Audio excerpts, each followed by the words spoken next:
Hello, me revoilà à mon bureau pour un nouvel épisode sur les mythes de la boxe. Aujourd'hui, on va voir s'il faut pivoter ou non sur son jab. Il y en a qui enseignent le pivot de la jambe avant sur le jab, d'autres au contraire qui disent qu'il ne faut pas le faire. Moi, ce que je veux, c'est apporter des réponses en me basant sur du concret. Donc je vais aller sur YouTube et on va aller analyser des combats de champions, de grands champions, de légendes pour voir qu'est-ce que eux ils font. Le succès laisse des traces, donc on peut s'inspirer et regarder ce qui se faisait concrètement, ce que font concrètement les champions du passé, les champions du présent pour obtenir une réponse. Allez, donc là j'ai lancé une compilation sur YouTube des meilleurs jabs de tous les temps. Je vais en regarder plusieurs. Je ne sais pas ce qu'il y a dans ces compilations, je ne les ai pas regardées à l'avance. Donc on va voir ce qui va se passer. Là c'est Golovkin. Donc j'ai mis au ralenti, vitesse 0,25 sur YouTube. Et on va essayer de voir un peu ce que fait Golovkin contre Adama. Ok, donc premier jab ici. On voit clairement le pied qui est bien planté dans le sol. Donc il semblerait que Golovkin, en plus avec un jab très efficace, puisqu'il met un knockdown sur un jab, chose quand même assez rare, il faut dire ce qui est, et il n'a pas du tout de pivot du pied avant. Ici on a Miguel Cotto, très bon jab aussi. Donc au ralenti, boum. Alors le pied, talon légèrement posé, mais parce qu'il est en train d'avancer, il le pose. Voilà, on voit que le pied est posé. Et il met aussi un knockdown sur son jab. Forcément, là, c'est des compiles avec les meilleurs jabs, donc on va voir des knockdowns sur des jabs, mais en réalité, c'est quand même assez peu fréquent. Donc Miguel Cotto, pas de pivot du pied avant non plus. Autour de Riddick Bowe, qui est réputé vraiment aussi pour son jab, un très très très bon jab. Donc là, j'ai pas encore mis le ralenti. Je vais attendre juste de voir un moment où on le voit envoyer son jab, mais qu'on voit son pied. Voilà, ici, on va voir. Hop, pied posé, plutôt assez droit, dirigé vraiment vers l'avant. Ici à nouveau. Hop, moment de l'impact. Le pied, le talon est peut-être légèrement levé, mais il n'y a pas de pivot. Et encore non, je crois qu'il était au sol. Donc Riddick Bowe, a priori, ne pivote pas sur son jab non plus. Est-ce qu'on va réussir à trouver quelqu'un qui est réputé pour son jab, qui pivote dessus ou pas? On va continuer notre petite enquête. Autour de George Foreman, une légende, notamment son combat avec Ali. Donc là, il a le pied arrière qui est levé, le pied avant qui est bien planté. Le pied arrière est levé sans doute pour un petit peu gagner de la distance, mais aussi parce qu'il s'apprête à envoyer son bras arrière. Boum, qui fait tomber son adversaire. À nouveau ici, on va voir. Hop, point d'impact. On voit le pied qui n'a pas pivoté. À nouveau son pied arrière qui est levé. Parce que, boum, ça suit derrière avec son cross. Donc, George Foreman ne pivote pas non plus sur son jab. Autour maintenant de Lennox Lewis, très très réputé également pour son jab. Il avait une grande allonge et son jab était une barrière presque impossible à franchir. Mike Tyson n'a pas réussi non plus. Donc vraiment un jab très efficace. Il savait parfaitement utiliser son allonge. Donc on va voir s'il pivote ou pas. Hop, donc là c'est un jab mais plutôt en reculant, un peu défensif. Mais on voit que le pied avant est posé au sol. On va voir s'il y a un autre jab, un moment plus offensif. Ici. Donc là il a le pied arrière qui est décollé, mais le pied avant qui est bien posé au sol. Hop, là il remet. À nouveau, il est beaucoup de profil sur celui-ci, donc il a le pied qui rentre vers l'intérieur, qui ne va pas droit vers l'avant. Allez, je parlais de Mike Tyson, mais voici un extrait de son combat. Alors le jab au corps, ça peut être intéressant de voir comment il le donne. Boum. Ok, donc évidemment pas de pivot. Hein. Quand on est plié comme ça pour aller au corps, on va en général pas pivoter. On voit qu'il sort bien sa tête de l'axe. En tout cas, ça c'est voilà, un beau geste technique. Hop, le jab à la tête. On remarque à nouveau cette jambe arrière qui est levée. comme d'autres qu'on a pu voir avant. C'est pas quelque chose qu'on recommande normalement, mais là, ce qu'on fait, c'est qu'on regarde en pratique qu'est-ce qui se passe. Et voilà, on voit que, en fait, le fait de, je pense, de lever un peu le talon arrière, c'est pour gagner un peu en distance. On voit que son corps est quand même penché un peu vers l'avant. On dit en général qu'il faut éviter de rapprocher son corps, mais là, comme je dis souvent, le succès laisse des traces, et là, les traces qui sont laissées, c'est également quand même cette position vers l'avant. Encore une belle action là sur Mike Tyson. Boum. Donc là, on voit qu'il a le pied arrière qui se lève, mais parce qu'il va en même temps se décaler vers sa gauche. Allez, sans doute le plus grand boxeur, en tout cas le plus connu de tous les temps, Mohamed Ali. Pas évident à voir parce que Ali, il faisait beaucoup son jab aussi en mouvement, parfois en changeant d'appui, vraiment presque en sautant par moment. Donc c'est pas toujours évident de bien voir ses appuis au moment de l'impact, comment il est positionné, mais on devrait s'en sortir. Donc, je suis revenu un peu en arrière. Boum. Là, on voit pas très bien, mais son pied est posé devant. Ici, le pied est posé. Là. Donc là, on voit... Enfin, on devine, parce que l'image n'est pas de bonne qualité, mais la jambe arrière qui est levée, qui est en train de se décaler vers la gauche, et la jambe avant, avec le pied bien posé au sol. Et ça, il le fait plusieurs fois. Ici, hop, premier jab, le pied avant posé, il en remet un deuxième, il retape du pied, il en remet un troisième, il tape du pied, il pose bien complètement son pied à chaque fois. Il continue, il harcèle avec son jab.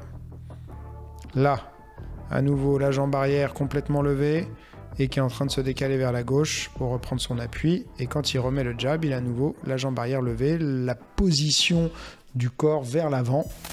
Allez, maintenant on regarde Oscar De La Hoya. Excellent jab aussi, avec la particularité que c'est un gaucher qui avait son bras fort devant, donc qui combattait en droitier, si je dis pas de bêtises.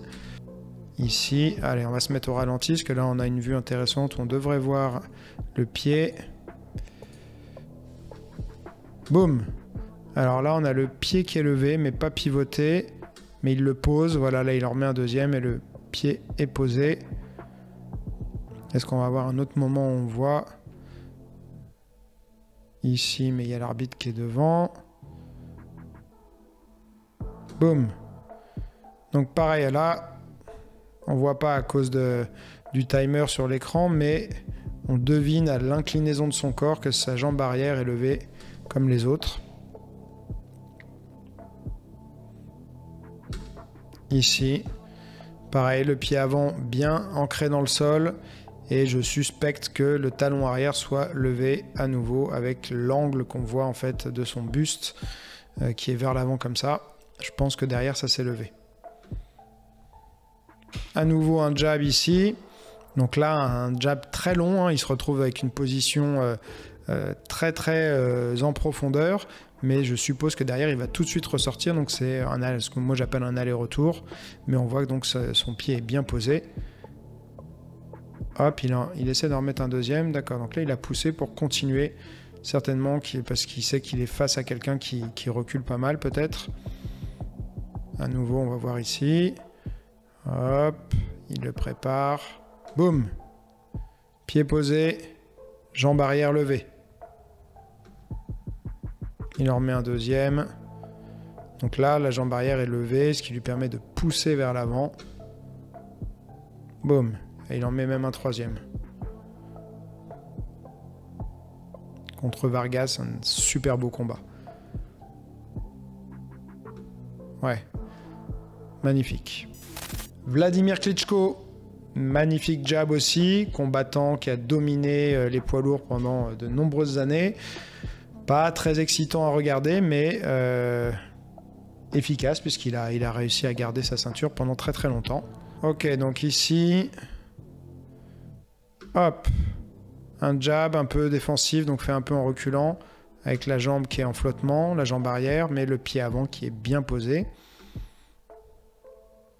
Là, il recule. On devrait avoir un jab plus offensif. Ici, à nouveau, la jambe arrière levée et qui se décale vers sa gauche. Boum, là, il le stoppe. Et il le sonne. Je n'avais pas vu venir celui-là. On va la re-regarder. Boum. Un peu plongeant.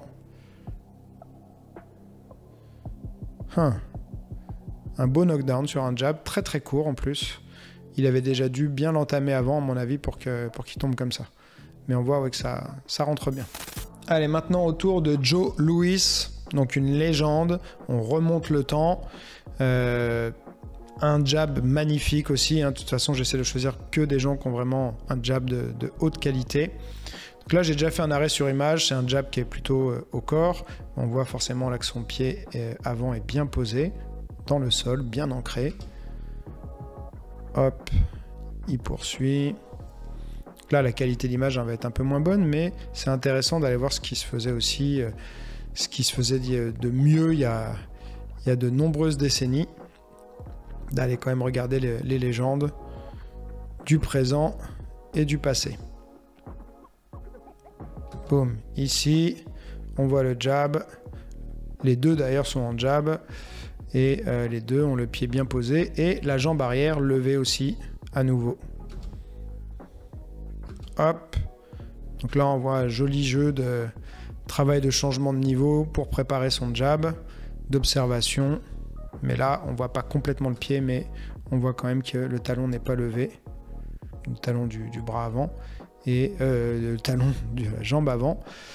Et surtout qu'il n'est pas pivoté. Là à nouveau en plein jab, on retrouve toujours ce pied arrière qui est levé, le corps vers l'avant. Pareil, corps vers l'avant, pied avant bien posé.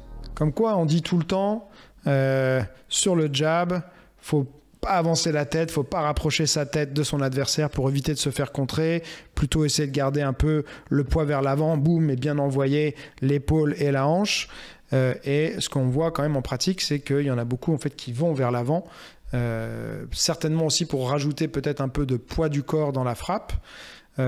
Si c'est bien fait, que c'est pas de manière excessive, a priori, on ne se fait pas contrer. Allez, autour d'une autre légende beaucoup plus récente, Floyd Mayweather, jab extrêmement rapide, extrêmement précis, aussi bien défensif que offensif. On va voir ce qu'il fait. Hop. Ici, on voit son pied avant qui est posé, le pied arrière qui est levé. Même si je reviens un peu en arrière, on laisse l'action se dérouler. Boum. Voilà. Donc à nouveau, on voit quand même cette position du corps vers l'avant. Et il ressort très rapidement pour pas se faire contrer. Hop, à nouveau ici, le pied posé, tourner un peu vers l'intérieur quand même. Une autre grande légende de la boxe, Sugar Ray Robinson. Il y a Léonard aussi que j'adore, mais Sugar Ray Robinson, c'est beaucoup plus ancien. On va aller voir ce qu'il faisait. On voit directement là, boum, il y a tout de suite un premier jab. Alors, est-ce qu'on voit pas très bien le pied? On le voit un petit peu. Et apparemment, il n'est pas tourné. À nouveau un jab ici. Le pied posé au sol, le talon arrière légèrement levé, le poids pas trop vers l'avant, comme les autres. Boum, suivi d'un magnifique uppercut arrière. Alors, on va aller voir un peu plus loin si on a d'autres actions. Là. Alors, ici. On retrouve ce talon arrière levé et ce pied avant toujours bien planté. Hop, il en remet un deuxième. Ici, à nouveau un jab avec cette jambe arrière qui se déplace, qui se décale vers la gauche à nouveau. Donc ça, c'est quelque chose qu'on a vu plusieurs fois. Il en remet un autre, pareil, ça décale. Reprise d'appui là pour se stabiliser. Et il vient faire un magnifique bras arrière. Bon, il me semble que la réponse est claire, sans équivoque. J'ai pas réussi à trouver de grands champions. J'ai pas fait une recherche où j'ai été regarder non plus 50 boxeurs différents. J'ai été voir des compilations des meilleurs jabbers, je sais pas si ça se dit, de tous les temps. J'ai été voir certains noms que moi je considère comme des références et j'en ai trouvé aucun qui ne pivote sur son jab. Donc moi j'aurais tendance à te recommander de ne pas pivoter sur ton jab. Quelques surprises. On voit qu'en pratique, il y en a beaucoup qui lèvent le pied arrière, se penchent vers l'avant, se décalent vers la gauche avec leur jambe droite, donc quand ils sont en droitier, tout en donnant le jab. Donc ça, c'est des éléments à méditer, on va dire, parce que techniquement, souvent, c'est plutôt considéré comme des erreurs. Mais si on voit qu'ils le font quasiment tous, il y a certainement une raison. Les hypothèses qu'il peut y avoir, c'est quoi? Ça va être, j'en ai parlé, mais de mettre plus de poids dans son jab en envoyant un peu de son corps. Ça va être de gagner de la distance aussi, je pense, parce qu'on va, en penchant son corps, venir grappiller quelques centimètres. Et parfois, si on part d'une distance suffisamment lointaine, on va avoir un adversaire peut-être qui va dire à cette distance-là, je suis en sécurité, je ne peux pas me faire toucher par un jab. Et en fait, l'autre y arrive aussi en avançant bien. On en voit certains qui arrivent même à avancer énormément, c'est-à-dire à vraiment se retrouver sur une position hyper large. Là, il faut avoir des appuis vraiment toniques, dynamiques pour pouvoir rentrer, sortir. Ou alors, quand on fait ça et qu'on sait que c'est quelqu'un qui a tendance à reculer, si on avance beaucoup sa jambe arrière, très rapidement, sa jambe avant, pardon, très rapidement, la jambe arrière va venir suivre pour souvent envoyer le bras arrière. Voilà, j'espère que cet épisode des mythes de la boxe t'a plu. Si c'est le cas, dis-le moi en commentaire. Si tu as des questions, des suggestions sur des mythes ou des interrogations que tu aurais sur des choses que tu as vues, des avis contraires ou des enseignements contraires dans la boxe, des choses qu'on te dit tout le temps et que peut-être tu remets en question et que tu as envie que j'aborde dans un prochain épisode, mets-le moi en commentaire. Si tu n'es pas abonné, qu'est-ce que tu attends? Abonne-toi, ça aide la chaîne. Moi, ça me fait extrêmement plaisir de voir le nombre d'abonnés augmenter, mais surtout, ça aide à donner de la visibilité à la chaîne. Si tu as aimé particulièrement cette vidéo, clique sur j'aime. Ça va l'aider également à être plus vu et ça permet de diffuser ce message au plus grand nombre. Allez, je te dis à très vite et n'oublie pas, celui qui croit savoir n'apprend plus, alors garde l'esprit ouvert.